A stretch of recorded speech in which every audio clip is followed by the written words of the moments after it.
Well, I bought me another project. So this old Mack here is a tank truck, and it's a pretty decent old truck for what it is. I believe it's a 95 model. I hadn't got the title for it yet, but the title exists. I can get it. It's a friend of mine. But it's a pretty nice old truck. Shows 122,000 on the odometer, and I think it's probably original, but it has got a lot of expensive problems, and that's why I bought it. I'm $4 grand in it, and I got a long way to go. The trunnion bearings are out in the rear end, and you can look at the rear end and see how they're no longer lined up, and that's going to have to be replaced. The first big problem here, let's get the hood open on it. So the first big problem with this is the injection pump.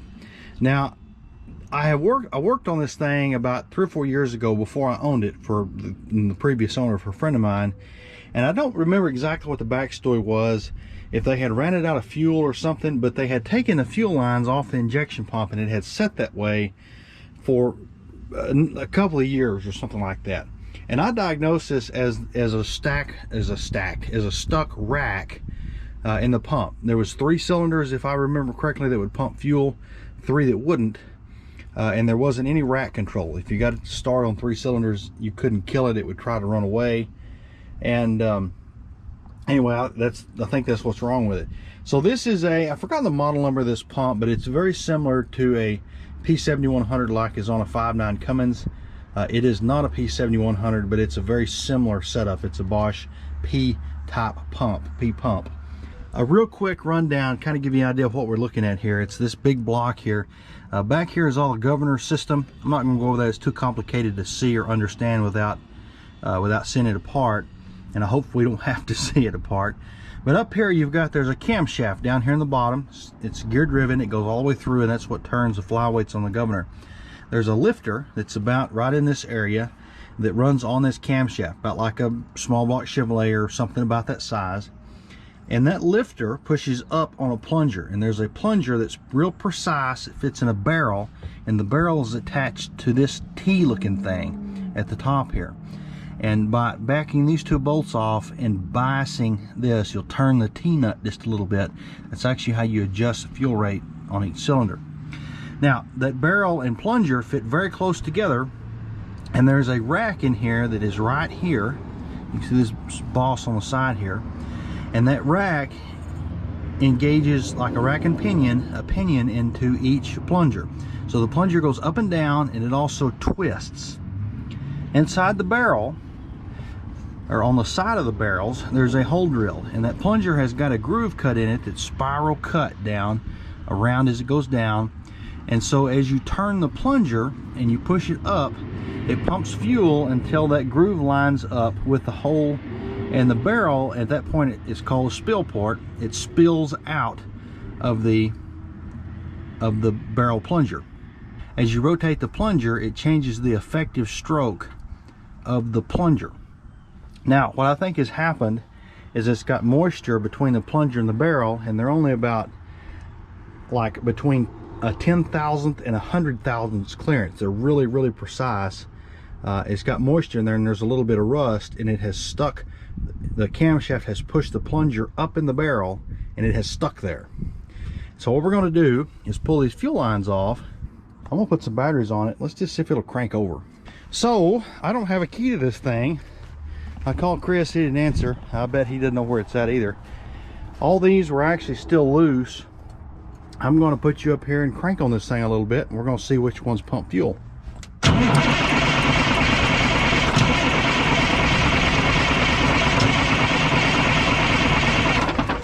So I cranked it till the battery's about dead. They were actually probably already low. I probably hadn't cranked it 15 or 20 seconds in total. But I hadn't got any fuel over there.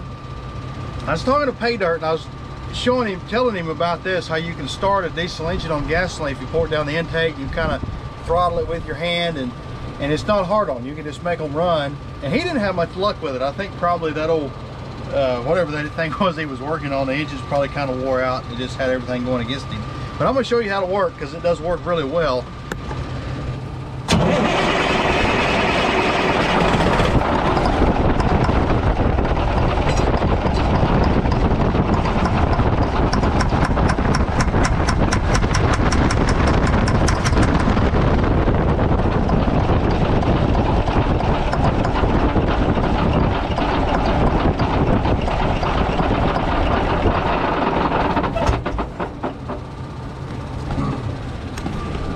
See, that's so much better than ether. It doesn't knock that hard. I mean, it's knocking there a little bit, but it's not like ether. It's going to beat the rods out of it. All right, so this is interesting. It looks like there's only one that's not pumping fuel. Okay, I rigged my jumper cables up where I got a start button over here. We're gonna crank it and see which ones are pumping fuel.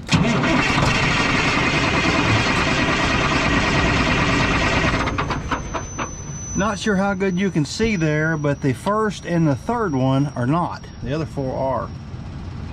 Let's tighten down an injection line to see if it'll hit on one cylinder.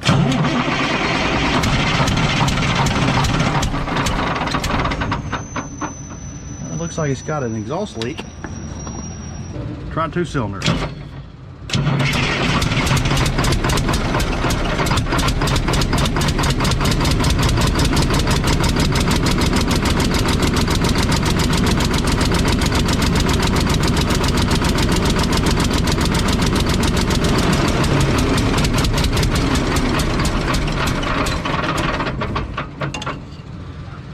So I'm going to pull these front 3 injection lines off here and get them out of the way. I'm probably going to have to pull, I don't know, we'll see. Okay, so I've been fighting this stupid thing for longer than I'm going to admit. I got these hold down bolts taken out and took off this air intake horn and the compressor feed line. I figured this, I don't work on Macks at all.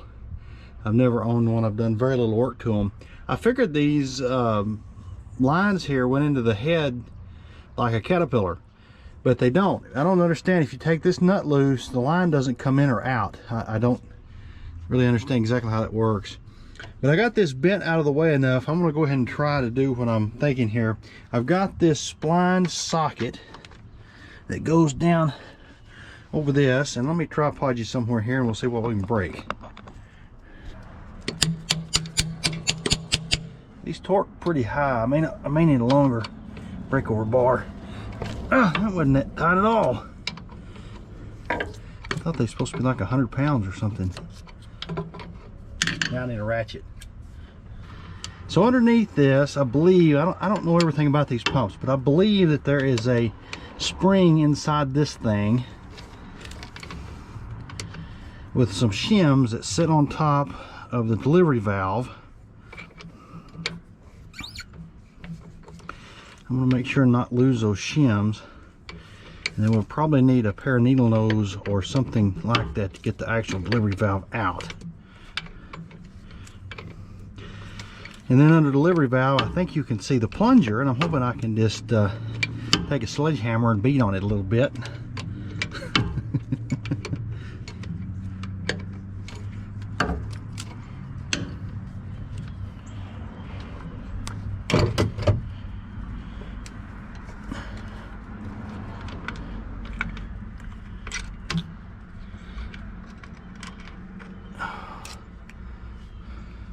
So here's a delivery valve. It goes down just like this. Fuel comes through the middle, pushes this up against the spring, and it's effectively a check valve.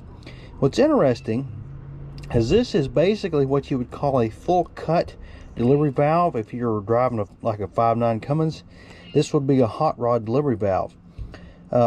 It's going to be hard to see. It's only a 13 thousandths lip, but between the face here and right down here, there's just a very slight lip. I don't know how well y'all can see that, but basically the valve shuts about 13 thousandths before it seats. And so what this does is it lifts this up just a little bit.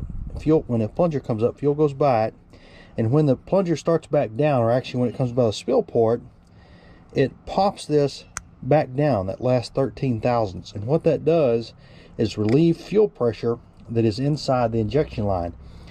Most of the, like a P7100, this has got a large lip, and it might be something like this much. So after the injector fires, or the plunger fires, whatever, this would go down like that much. This one's got a tiny lip. It's kind of interesting. Now, to take a look at what we've got in here. What you can see right there in the middle, that is the actual plunger. And that plunger, I think, is stuck inside the barrel. Now, anybody that knows anything about engines saying, you can't do this, this is blasphemy, I can't believe. I understand. I think this pump's gonna have to come off and go to the pump shop, but if I can save myself $2,500 and it runs all right, if they're just barely stuck, if we can knock them loose, it's gonna save me a bunch of money. And if I tear them up, there's really nothing lost here anyway, because they need replaced. On this, crank it and see if anything moves. And the answer would be no.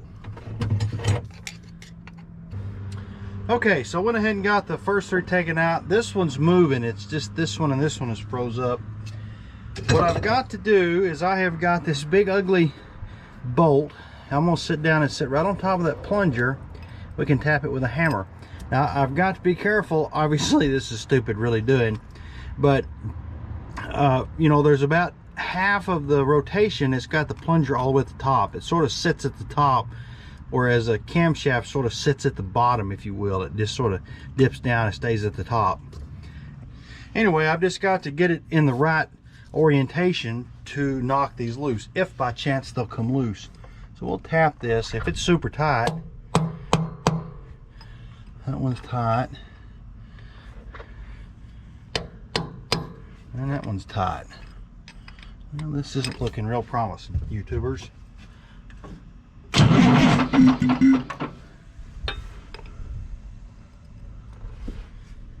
Oh, it moved. Y'all see it?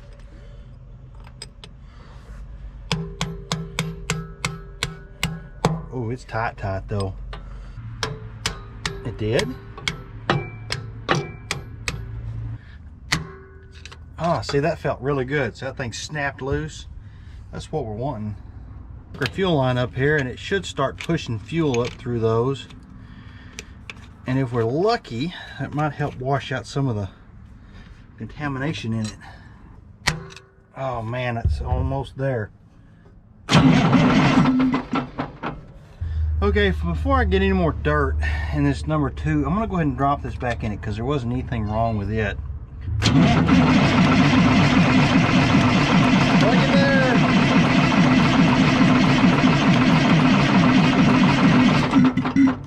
Okay, I have given up on this. They're both free. You can take a screwdriver and push down on them and you can work them. They just won't quite snap back shut. And I have actually got one fuel line hooked up and got it to run on one cylinder and sat there and worked it, and it will not come loose. My last remaining option here is to pull these nuts out, pull this hold down thing out, and the barrel's going to come out of it. And we're probably going to ruin it, but we're going to give it another shot.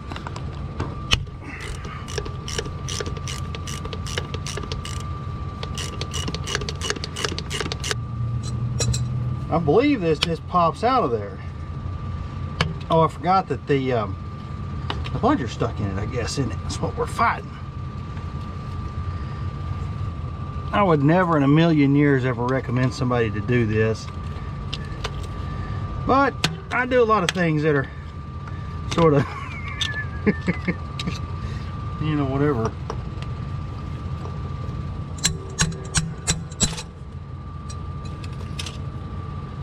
So this was the one that was stuck worse of the two. The one at the front is just almost just about the weight of a screwdriver to move it.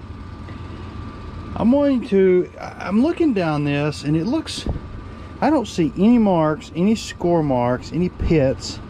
I realize it's a really high precision piece, but it looks really good. I don't know how I'm going to do it, but I'm going to dream up some way to sort of polish on this.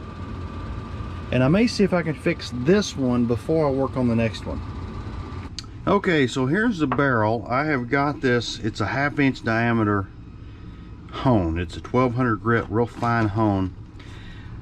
I think the clearance between the barrel and the plunger is supposed to be like 15 millionths of an inch or something stupid like that. I don't want to take out any material because, I mean, there's no way for me to measure that precise of a fit. But I want to run this hone through it, make a few strokes, and maybe if there's any little high spots or little grooves, it looks perfect. I got in there and looked around with light. I'm sure you can't see in there very well. It's just shiny as could be. But for whatever reason it's tight.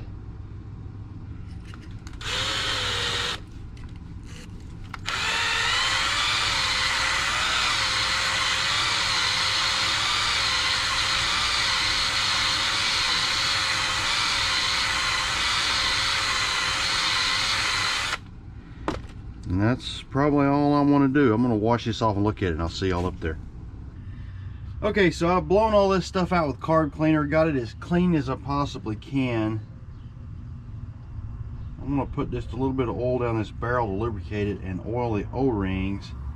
I don't have any new O-rings, and I need new O-rings, but this is somewhat a proof of concept before I go to spend $10.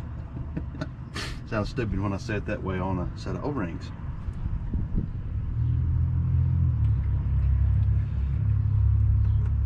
Oh my, that fell right in there. That sure is a good sign.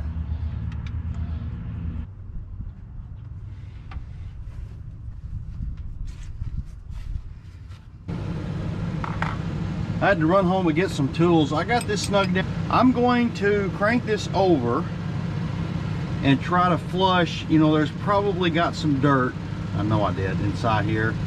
And I'm gonna just crank this and try to flush all that out and make sure this plunger's moving, and then we're gonna work on this one. This one's really close to being loose. I'm hoping we can just crank it. You know, I could put just a little bit of weight on it, it would move. So I'm gonna go ahead and put this delivery valve back together. I think this one's probably fixed. We got to drop the little sealing ring in there. Make sure it goes down and sits down flat on the bottom.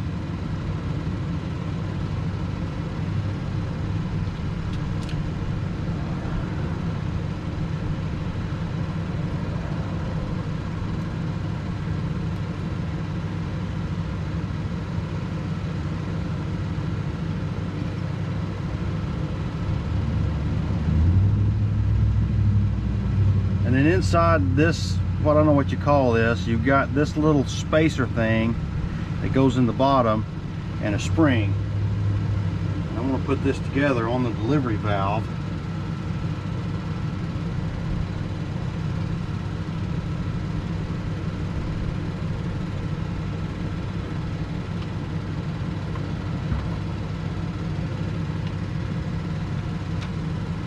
Put this over it. Next thing is I got to find a socket that fits these, and I have no idea what I've done with it. It's aggravating.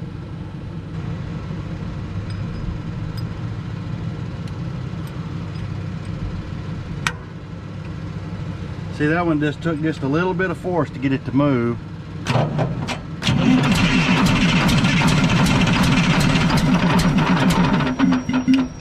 I'm just getting showered. Believe it or not, that thing's actually moving.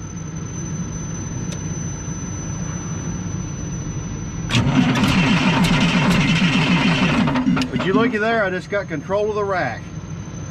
I don't believe it. So a quick explanation here. These trucks don't shut down with a key. If you turn the key off, they stay running. There's a knob in the dash you pull out to actually shut the engine down. And that's the lever on the side of the pump that I've got a hold of here.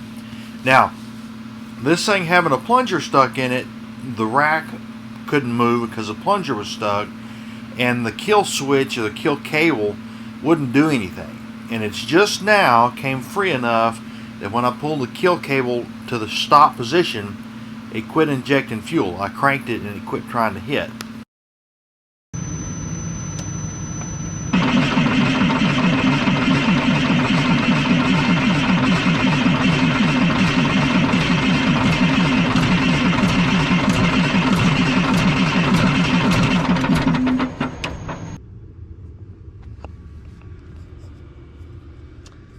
Well, I went and got the battery Smoke-O-Matic 8 million. That's the best battery charger welder ever existed. It's been running a couple hours. The batteries smell like sulfur, so they're probably, that one's spicy smoke coming out of it.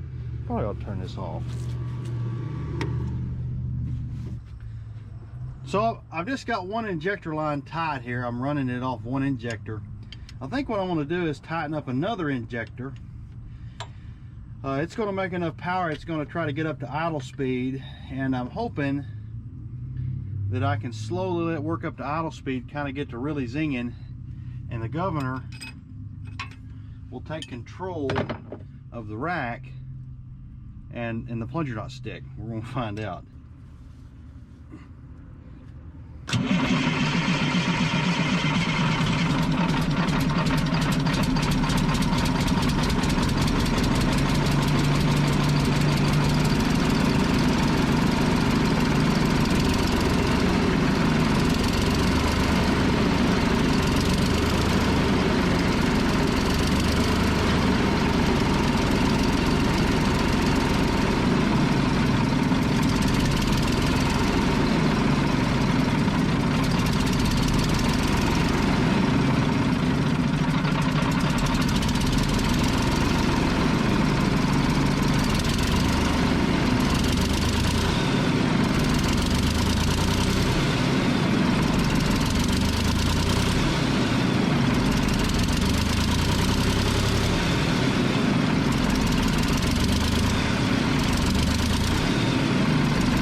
Okay, I did find my socket. I think these torqued about 5,000 foot-pounds or something like that.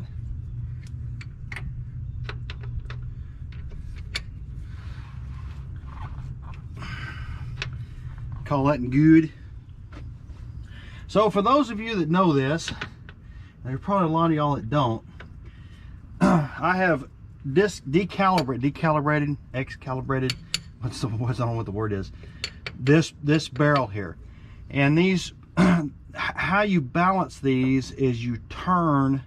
These barrels have got a slotted hole. You take these bolts loose and you turn the barrel just slightly, and that's how you calibrate the fuel delivery from cylinder to cylinder. Now I have thrown that out of whack because we've had this one out, and I'm quite aware of that.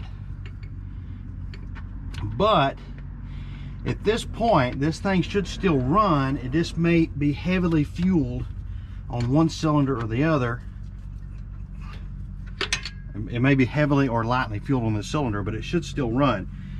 After that, another video, if I get this to run and I'm happy with it, I'll show you how to calibrate the injection pump in a situation like this on the truck.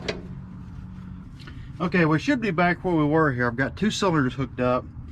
It should start. We're going to let it come up to its idle speed, and hopefully the rack pulls back and everything. And once it stabilizes, I'm going to start one by one tightening these injector lines up. If it does try to run away, I can put my hand over the turbocharger here, and I might not be able to completely kill it, but I can keep it from hurting itself, and then I can take my wrench in my hand here and break the injector lines loose, and it'll shut down.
I just realized this delivery valve is loose. That's probably why it's missing.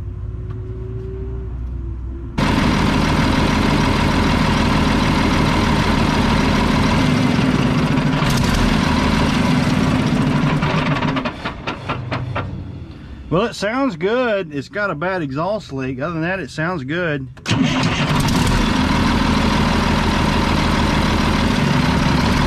It's got a really bad fuel leak. It's just running out. And it's coming from, there's a little line here. I'm not sure what this is. I guess that was probably it. That goes around the back of the injection pump. I don't know if it's some kind of a drain or something, but it is hemorrhaging fuel. And I think that that's the fuel leak. I need to fix that. So it's been like 6 months ago, actually probably not quite that long, probably about 4 months ago since I shot the last segment of this thing. I don't really remember where we were at. And shortly after that time period is when we went and got that, got the orange rig over there. And so I came and robbed the batteries off of it, and it has sit here. I've actually bought it, put insurance on this thing, so now it's, I gotta finish it. but it does run.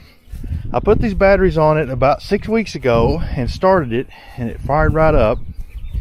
And I'm hoping the batteries are still up. I'm going to crank it up and let you hear it run. I've taken the dash sort of apart too. The tachometer didn't work.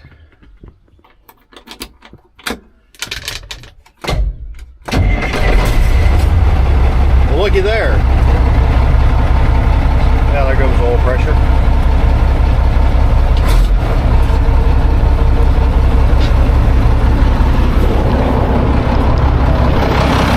It sounds really good.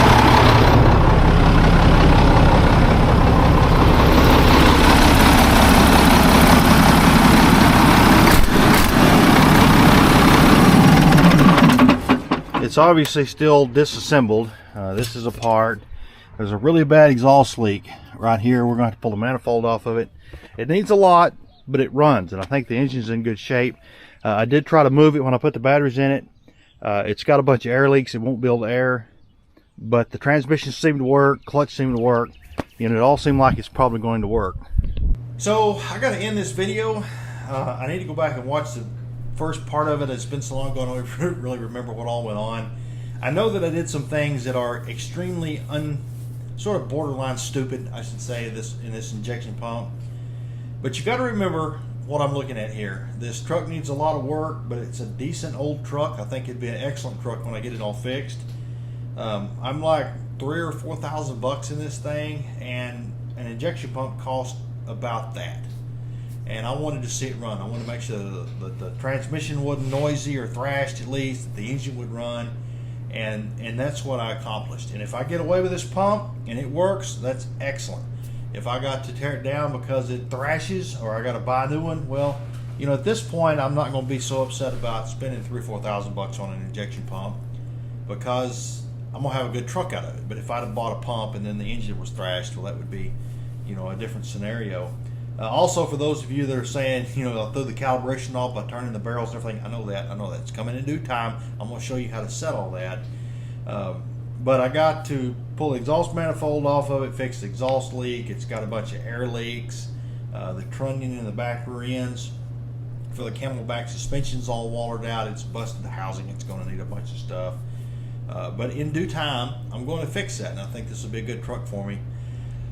I am done rattling. I appreciate you watching. Like, share, subscribe, and all the good things. And when I work on this thing again, you get to watch.